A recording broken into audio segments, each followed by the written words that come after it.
Buenas noches, hermanos, amigos.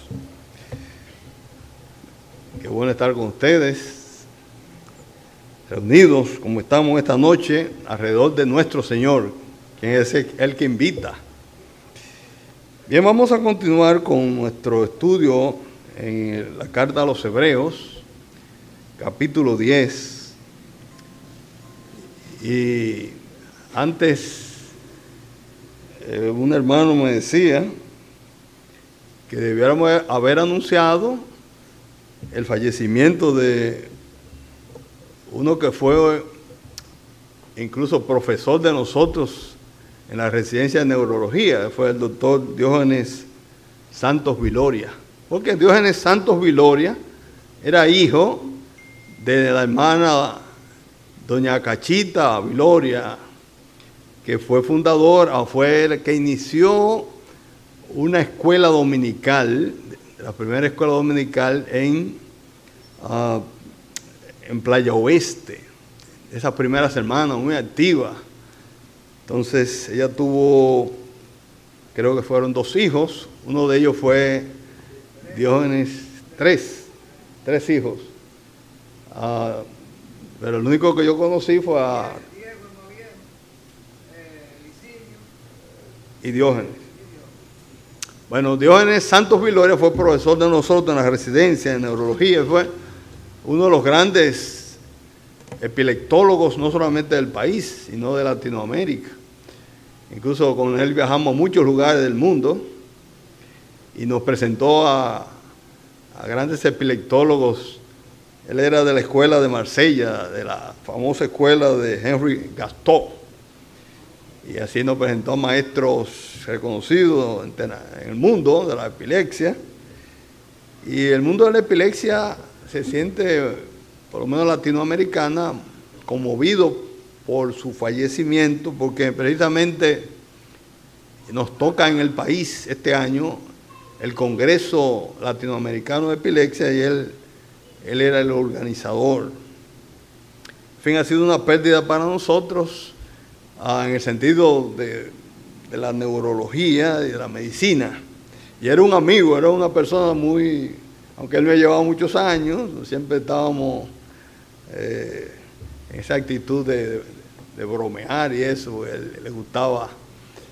Y yo decía, cuando me entrevistaban hace unos días, de cómo esta iglesia ha influido de una manera increíble en muchas personas que no son creyentes necesariamente, pero sí pasaron o tuvieron influencia por esta iglesia.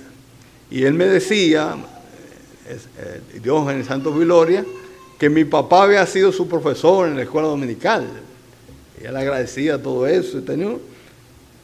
No fue un creyente, aunque me dijo los últimos días como que estaba asistiendo a una iglesia, pero no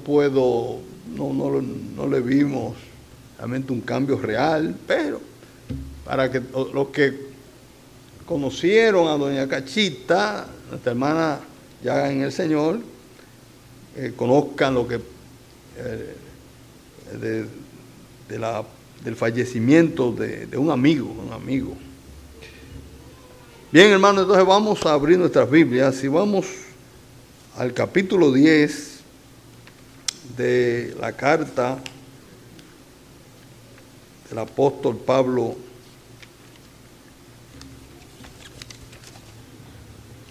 no dice el apóstol Pablo, pero no sé, los estudiosos muy particularmente modernos entienden que no se le puede atribuir esta carta al apóstol Pablo, sino de un autor desconocido, aunque tiene naturalmente, para lo que conocemos el pensamiento del apóstol Pablo, naturalmente tiene que haber de una manera u otra, si no fue él quien la escribió, ahí vemos su pensamiento extraordinario detrás de todo.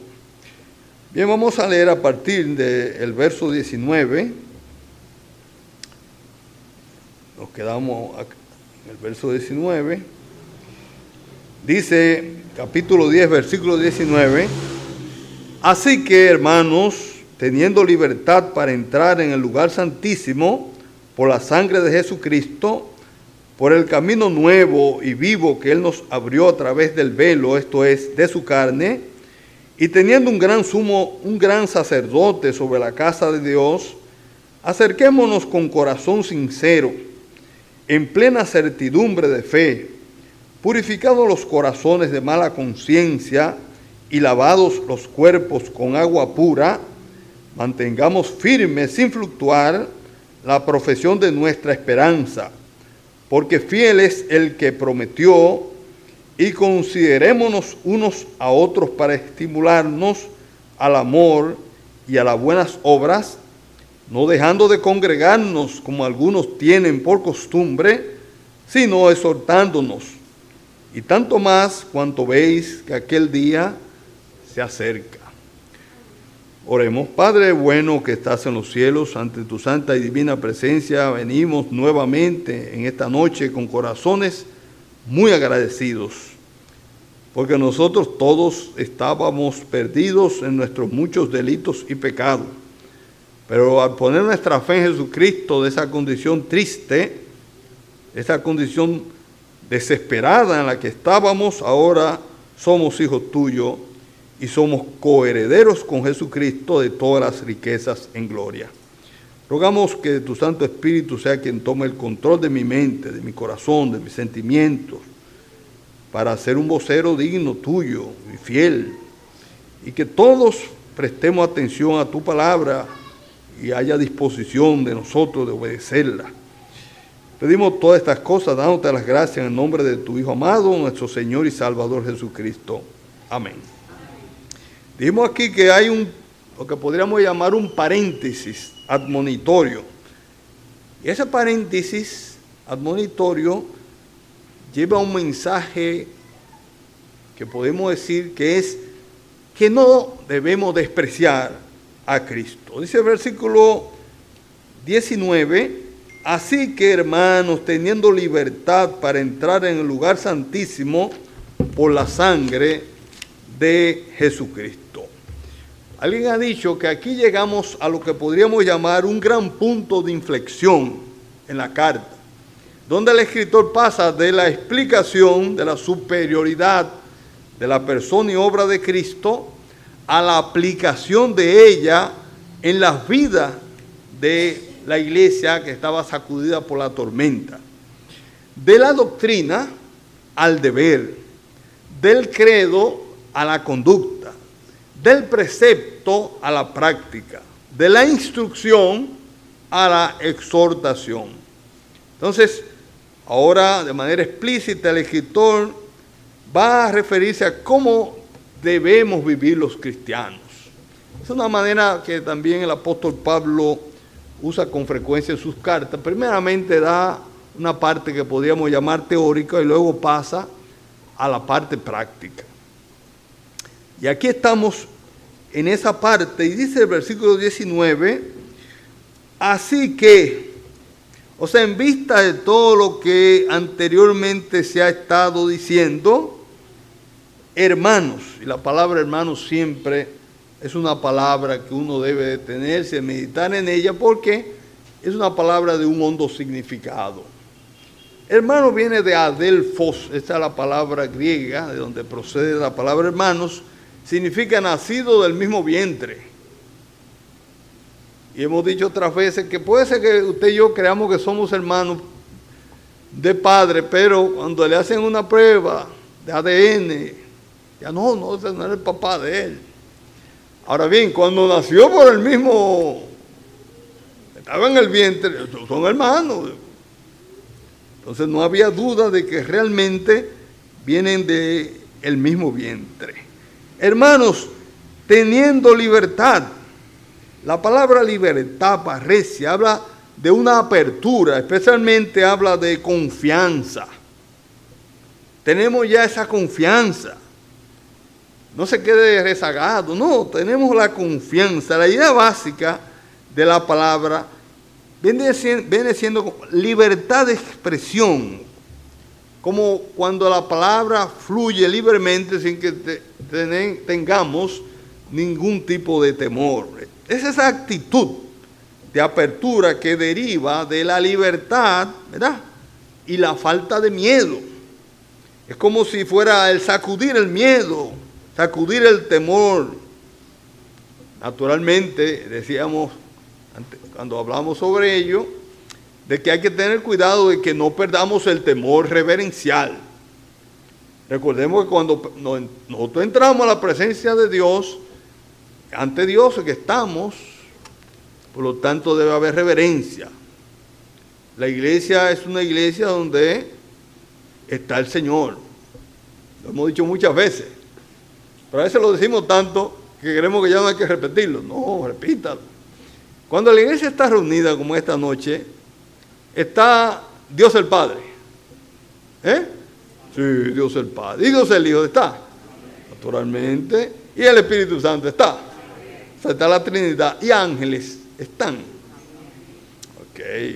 Entonces, recuerden bien que las mujeres cubren su cabeza, entre otras cosas, por causa de los ángeles. Los ángeles están mirando el culto. Entonces, hay que tener reverencia. Cuando yo era un muchacho, que no hace tanto tiempo de eso, mi mamá los padres de aquel entonces, Pedro, tú sabes, los padres de aquel entonces lo llevaban a uno, ¿verdad? Y lo ponían ahí, y decían, mire, antes de salir, haga todo lo que usted va a hacer, que usted va para la iglesia. Entonces lo sentaban. Y usted ve que usted estaba ahí. Decía, mire, usted está en la iglesia hay que tener reverencia. Eso se lo introducía a uno en la sangre. Y realmente yo agradezco este temor piadoso que se me inculcó muy tempranamente. Hay que tener temor piadoso y reverencial siempre que nosotros estamos en la iglesia. Tenemos libertad, naturalmente, significa que no tenemos el miedo. No, tenemos libertad, podemos entrar con franqueza y sin miedo. Tenemos libertad, dice, para entrar en el lugar santísimo. Para esos judíos a que se les escribe esa carta, están conscientes de la grandeza de lo que se le estaba diciendo. Porque ellos sabían que el israelita común solamente podía llegar al atrio, al patio del tabernáculo. Hasta ahí se quedaba. En el lugar santo solamente podrían entrar los sacerdotes. Y al lugar santísimo, que era el lugar más exclusivo, solamente podía entrar el sumo sacerdote una sola vez al año y no sin sangre. Por lo tanto, en la antigua dispensación, el concepto de venir delante de Dios simplemente era impensable para el oyente judío. Ellos conocían la historia de lo que había sucedido en el huerto de Edén. Cuando Adán y Eva pecaron, fueron echados del huerto, y para evitar que se le ocurriese volver a entrar, estaban custodiando la entrada del huerto querubines que estaban allí con sus espadas revueltas para evitar que se acercaran a la presencia de Dios. Pero qué bueno, hermano, que nosotros tenemos libertad. Libertad para entrar a la misma presencia de Dios que está en el lugar santísimo. A veces no aprovechamos esa libertad. Cuán difícil se le hace a la hermana decir, vamos a orar. Bueno, es tan tal que de los cultos menos asistidos es el culto de oración. Cuando tenemos la confianza de entrar al mismo trono de la gracia confiadamente, sin temor, porque por Cristo entramos. Y ahí podemos entrar. Sin embargo, duro que se le ocurre. Vamos a orar esta noche. 3 gente. Ahora se dice, vamos, había un concierto, Entonces hay que poner tickets y cosas, porque no caben la gente. Pero para orar y hablar con el Señor, qué difícil se hace. Pero nosotros tenemos esa libertad, dice, por la sangre de Cristo. Por eso nosotros tenemos que amar a Jesucristo. Ahora, para amar a una persona hay que conocerla. Por eso es que hay que tener amores. ¿Te das cuenta de eso? En los humanos, ¿verdad? Entonces, cuando uno tiene amores, uno se va dando cuenta de cuál es la muchacha o el muchacho.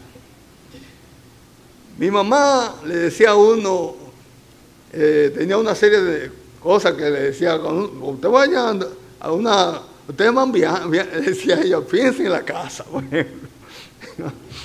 Decía, si usted entra en una casa, nunca se me ha olvidado eso. De una casa, una que está enamorada suya, usted ve los cuadros torcidos.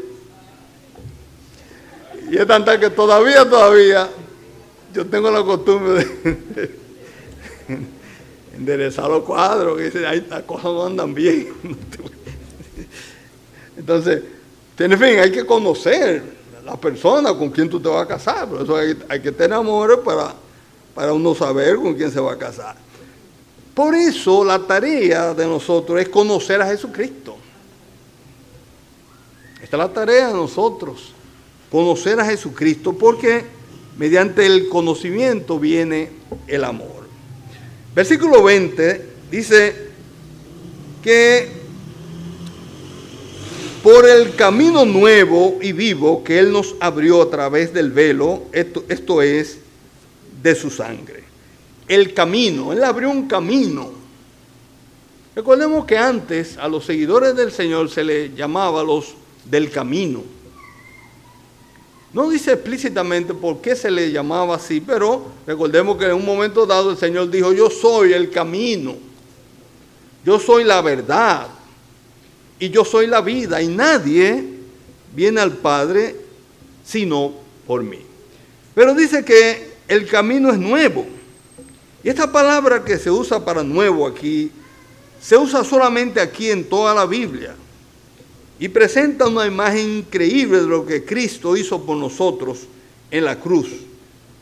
Por lo tanto, el significado, alguno dice, de esa palabra nuevo, significa recién sacrificado. El Señor tenía que morir para que ese camino fuese abierto. Si Él no muere en la cruz del Calvario, no hubiera para nosotros oportunidad de salvación. Por eso hay que agradecer al Señor por esa muestra de amor. Yo le decía que hace un tiempo, diría ya, de que vi un video, le preguntaban a unas mujeres en la calle, en Santo Domingo, ¿usted se atreve a morir por el esposo suyo? Y todas las mujeres que le decían eso, decían, yo, y ese bandido, y algo decía del marido. Sin embargo, cuando le preguntaban a los hombres, ¿usted se atreve a morir por su esposo? Sí. Yo sé que a ustedes dio mucha risa eso, pero en fin, ellos decían que sí.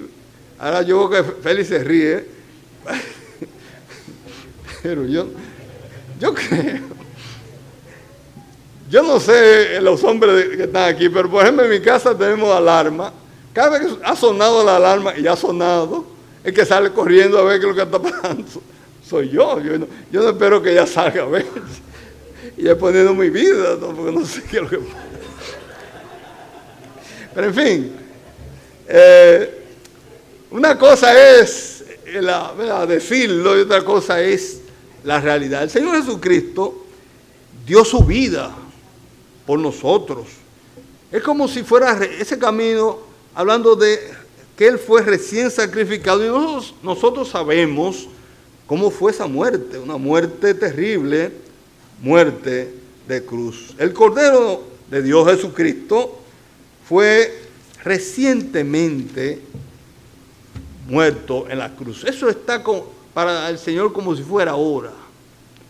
Esa muerte tiene un valor que no se queda en el pasado, sino es un valor real hoy.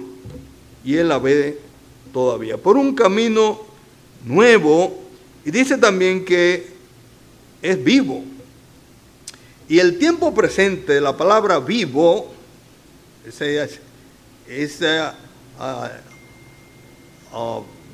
verbo, podría ser también traducido como vivir continuamente. Se refiere literalmente a la vida física natural opuesta a la muerte. Y en el contexto de Cristo, siendo recién sacrificado, vivir se refiere a su resurrección. O sea, no se queda muerto. Si se hubiera quedado muerto nuestro Señor, no hubiera oportunidad para nosotros.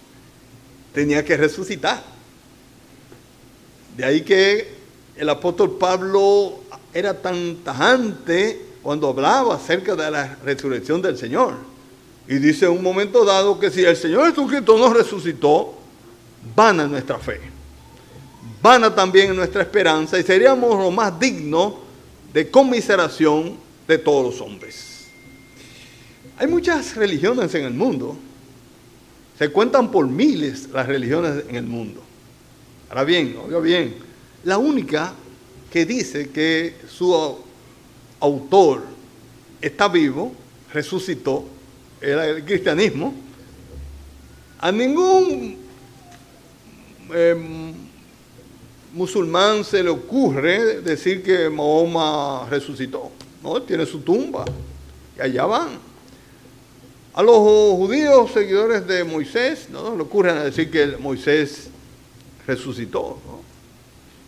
Y por ahí usted sigue, los maometanos, los budistas, nadie se le ocurre decir que su creador resucitó de los muertos. Ahora, nosotros decimos que nuestro Señor resucitó.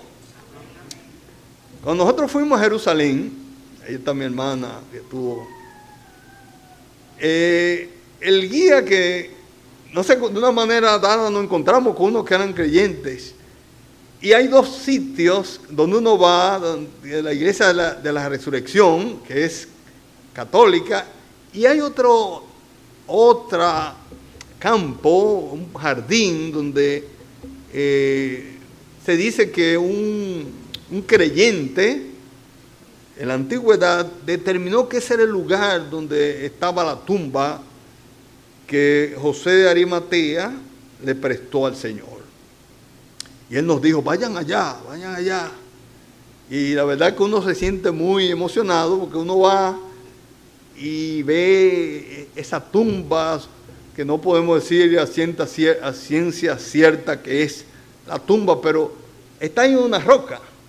Y uno se va acercando y hay un letrero, una roca, una piedra grande y un letrero puesta sobre ella. Dice, Él no está aquí, sino que ha resucitado. Entonces uno entra y ve todo eso y dice, caramba, qué maravilla saber que Él está vivo, Él resucitó de entre los muertos. Entonces es un camino nuevo y vivo que Él nos abrió. Y podría también traducirse como que Él inauguró. Esto es muy significativo porque puede también entenderse como que Él entró en vigor, con la implicación de que algo se ha establecido recientemente o que no estaba presente anteriormente. No, Él fue que inauguró. El Señor es el todo nuestro. Por eso uno ama tanto al Señor. Él es nuestro todo. Él lo ha hecho todo. Nosotros no somos más que beneficiarios de la obra que Él hizo por nosotros. Un camino que Él nos abrió a través del velo, esto es, de su carne. Usando una ilustración del tabernáculo, el autor dice que entramos al lugar santísimo en el cielo. Ahora el lugar santísimo está en el cielo, está la presencia del Señor, a través del velo, esto es, de su carne. Recordemos que el velo en el tabernáculo y en el templo tenía dos significados, era una entrada y una barrera de obstrucción. Era una entrada para el sumo sacerdote pasar al lugar santísimo una vez al año, como sabemos, y no sin sangre. Pero era una barrera para el que no era un sumo sacerdote. Ahí no podía entrar, de ahí para allá. Pero el Señor Jesucristo nos abrió ese velo y podemos tener acceso confiadamente al mismo trono de la gracia de nuestro Señor. ¡Qué maravilla! Ya no hay ningún obstáculo porque nuestro Señor Jesucristo abrió ese velo. Cuando Él en la cruz del Calvario dio su grito: en tu mano, Señor, Padre, en tu mano encomiendo mi espíritu, dice que el velo del templo se rasgó de arriba abajo, dando a entender con esto de que ya había terminado una dispensación y había ahora plena libertad para lo que tenemos nuestra fe en el Señor, de entrar directamente al trono de su gracia. Versículo 21, y teniendo un gran sumo sacerdote sobre la casa de Dios. Esta palabra "y teniendo" las agregan los traductores, porque si uno va a la expresión en el original, literalmente el griego dice: y un sacerdote grande sobre la casa de Dios. Se está refiriendo al Señor Jesucristo. Y a través de todos los capítulos anteriores, el autor se preocupa de mostrar claramente cómo el Señor era superior a los ángeles, superior a Moisés, superior a Aarón. O sea, tenemos un verdaderamente grande sumo sacerdote que inspira confianza. Por eso, en vista de eso, versículo 22, acerquémonos con corazón sincero, en plena certidumbre de fe, purificados los corazones de mala conciencia y lavados los cuerpos con agua pura. Aquí hay tres responsabilidades solemnes. Aquí tenemos primeramente nuestra responsabilidad hacia Dios. Nuestra responsabilidad hacia Dios es la adoración y una comunión genuina con Él. Dice el versículo 22, acerquémonos. Nuestro primer deber es acercarnos a la presencia de la deidad. En la Septuaginta, esta palabra original que se traduce como acerquémonos, proserchomai, era el verbo usado para describir el acercamiento de los sacerdotes a Jehová para adorar y realizar sus funciones sacerdotales. Pero aquí en Hebreos, bajo el nuevo pacto que estamos nosotros viviendo hoy, se refieren a los creyentes que poseen el privilegio de acceso a Dios, el Padre, a través de Cristo, el gran sumo sacerdote. Y vemos que solamente aquí en Hebreos esa palabra se utiliza 7 veces. En Hebreos capítulo 4, versículo 16, vamos a ver, Hebreos 4, 16, dice, acerquémonos, fíjense bien, esa misma palabra, acerquémonos pues confiadamente al trono de la gracia, para alcanzar misericordia y hallar gracia para el oportuno socorro. Capítulo 7, versículo 25, dice, por lo cual puede también salvar perpetuamente a los que por él se acercan a Dios, viviendo siempre para interceder por ellos. Van 2. Capítulo 10, versículo 1, dice, porque la ley, teniendo la sombra de los bienes venideros, no la imagen misma de las cosas, nunca puede por los mismos sacrificios que se ofrecen continuamente cada año hacer perfectos a los que se acercan. Fíjense bien. Capítulo 10, versículo 22, que estamos leyendo, acerquémonos con corazón sincero. Versículo 11, capítulo 11, versículo 6, dice, pero sin fe es imposible agradar a Dios, porque es necesario que el que se acerca a Dios crea que le hay. Y el capítulo 12, versículo 18, dice, porque no os habéis acercado al monte que se podía palpar y que ardía en fuego. Y en el capítulo 12, versículo 22, dice, sino que os habéis acercado al monte de Sión. Fíjense que 7 veces se usa esa palabra, proserchomai, traducida como acercarse. Ahora, ¿cómo debemos acercarnos ante Dios? Dice, con corazones sinceros. La palabra para sincero aquí, aletinos, nos da una imagen vívida del carácter del corazón que el escritor está pidiendo. La palabra proviene de a, que significa sin, y la palabra lantano, que significa esconder. Por eso la imagen es la de un corazón que no tiene nada escondido. Nosotros sabemos que el Señor conoce nuestros corazones. Él todo lo sabe. Ahora nos vamos acercando a Dios y debemos, por lo tanto, nosotros conscientemente confesar todo pecado que pueda haber en nosotros para entonces tener un acercamiento a Dios. Fíjense bien que el apóstol Pablo, cuando habla de lo que tiene que ver con la cena del Señor, dice, examínese cada uno y coma así del pan y beba de la copa. Examinarse significa que cada quien se autoevalúe. Es como yo voy al médico. Yo vine a ver porque me tengo un dolor aquí, porque usted me examine, ¿verdad? Entonces vamos a examinarlo. Es un profesor mío y yo creo que es una máxima médica. A veces la gente toma uno en un pasillo. No, usted me puede. Decía, no, ¿cómo no? Quítese la ropa y veamos. No, aquí. No, usted tiene que ir al consultorio, porque hay que examinarlo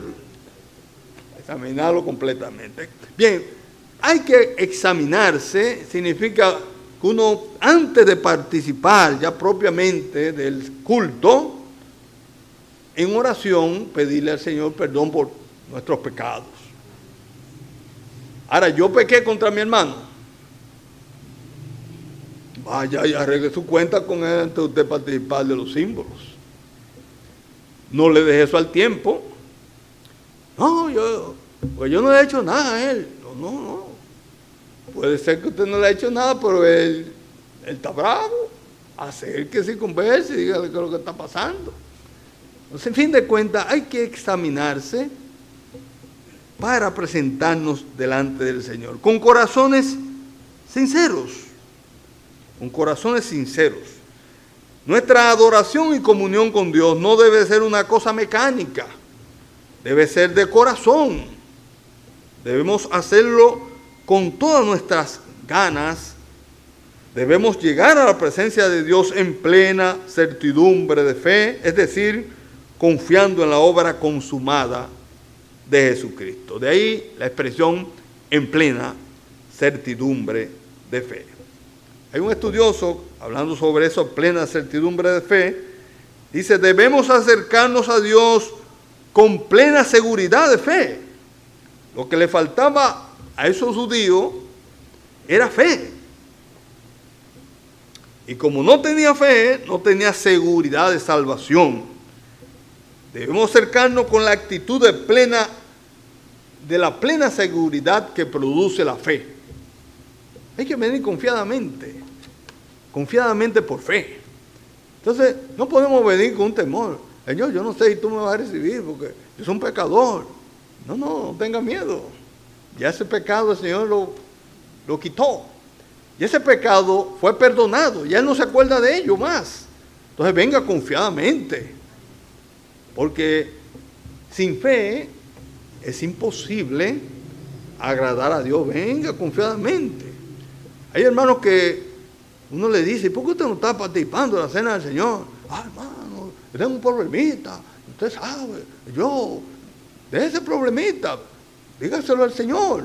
Pídale perdón si es un pecado y venga y participe de ese privilegio que es estar sentado a la mesa con el Señor y participar del Señor. Hay que entrar con plena certidumbre de fe. Entonces, con corazones sinceros, con plena certidumbre de fe, purificados los corazones de mala conciencia. La palabra teniendo nuestros corazones purificados de mala conciencia, y más adelante dice, y nuestros cuerpos lavados con agua pura, hablan de las ceremonias levíticas con referencia a la preparación de los sacerdotes para el servicio sacerdotal. El sacerdote, antes de iniciar sus actividades sacerdotales, tenía que lavarse. Hablaba de purificación. Entonces, es importante todo esto. Esta calificación era para un correcto acercamiento a Dios y de esa manera poder delante de Dios estar tranquilos, sabiendo de que no hay ningún tipo de obstáculo para nosotros venir ante Él confiadamente. Nuestros propios corazones deben experimentar los efectos del gran sacrificio de Cristo. Los efectos son perdón. Hemos sido perdonados. Ya no estoy mencionando que a ti te pasó, tú eras ladrón, y una vez robé. No, ya el Señor perdonó eso. Ha ocurrido una renovación moral y una liberación de ese espíritu legal que te estaba acusando. Dice William MacDonald, esto puede conseguirse solo mediante el nuevo nacimiento. En el momento en que confiamos en Cristo, nos apropiamos del valor de su sangre. Hablando en sentido figurado, rociamos nuestros corazones con ella, como los israelitas rociaron sus puertas con la sangre del Cordero de la Pascua. Esto nos libra de una mala conciencia.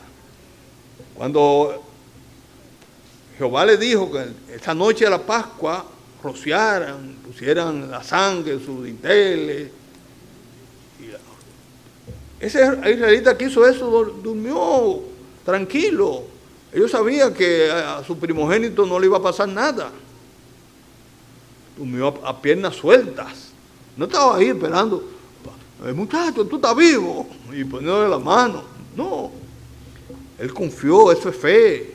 Ya, el Señor dijo que le pusiera la sangre y vino el ángel de la muerte y pasó por su casa y nada malo le ocurrió. Respecto a las palabras, nuestros cuerpos lavados con agua pura,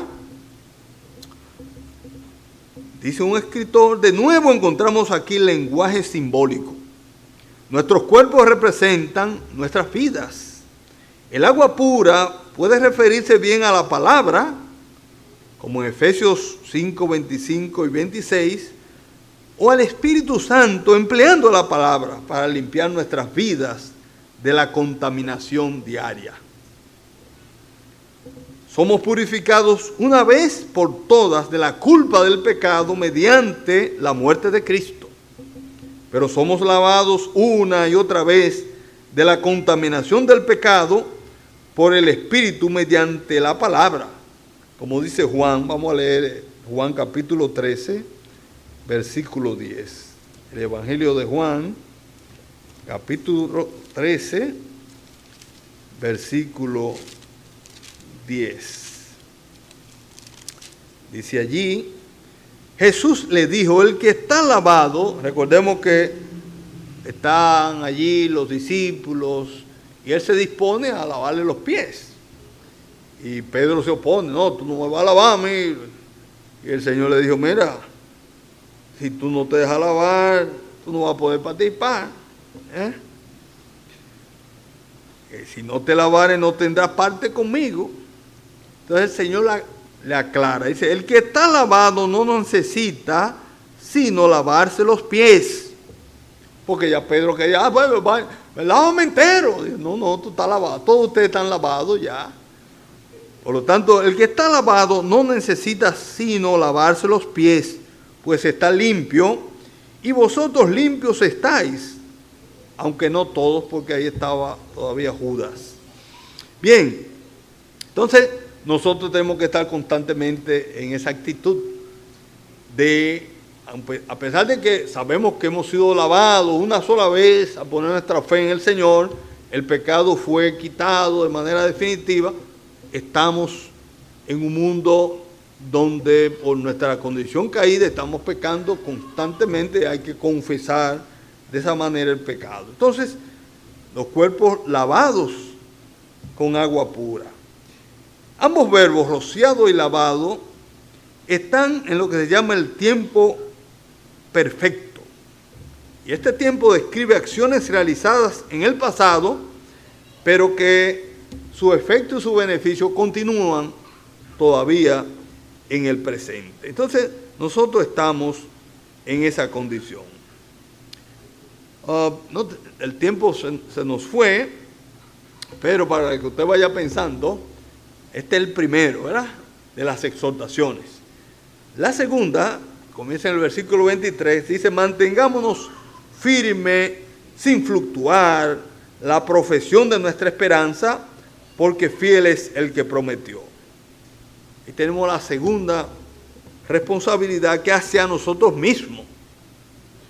Nosotros debemos mantenernos una perseverancia inalterable. Bien, será en la próxima ocasión cuando continuaremos con esas exhortaciones. Y recuerden, las exhortaciones no son para que nosotros digamos, bueno, eso es si yo quiero. Tienen un carácter de mandamiento. Entonces, tenemos nosotros que darle la necesaria, prestarle el necesario atención a esas cosas. Luego hablaremos en una próxima acerca también, que pensaba que me iba a dar tiempo, pero no me dio el tiempo, de la responsabilidad de la asistencia a la iglesia, porque creemos que es opcional, ¿no? Depende, yo no amanecí con un dolor, hermano, ahí atrás, no. El día está como feo, todas esas cosas para no venir. Hermano, tenemos un mandamiento del Señor. Yo lo oigo por internet, no es lo mismo. Ay, yo oigo todos los programas. Yo oigo programas y me baño y desceno. No es lo mismo, no es lo mismo. Además, ¿quién va a dirigir? ¿O quién va a predicar? Yo estoy en una radio por allá. O sea, hay que poner los dones en ejercicio cuando estamos en la iglesia reunida. Bien, eso será ya, Dios mediante, en una próxima ocasión. Así que vaya pensando sobre ello. Oremos. Padre bueno que estás en los cielos, gracias te damos por la hermosa oportunidad que tú nos concedes en esta noche, y nos concede así cuantas veces queramos de entrar al mismo trono de tu gracia, porque tenemos esa confianza, por Cristo entramos.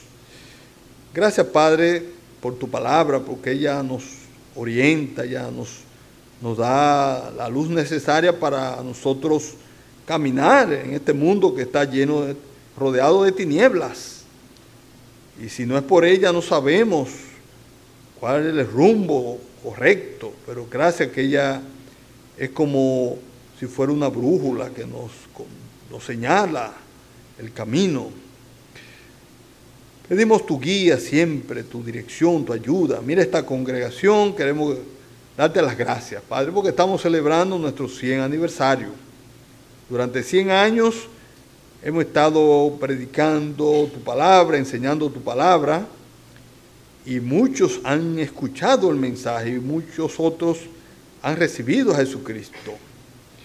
Ahora, Padre, necesitamos no pensar que ya terminamos nuestra carrera.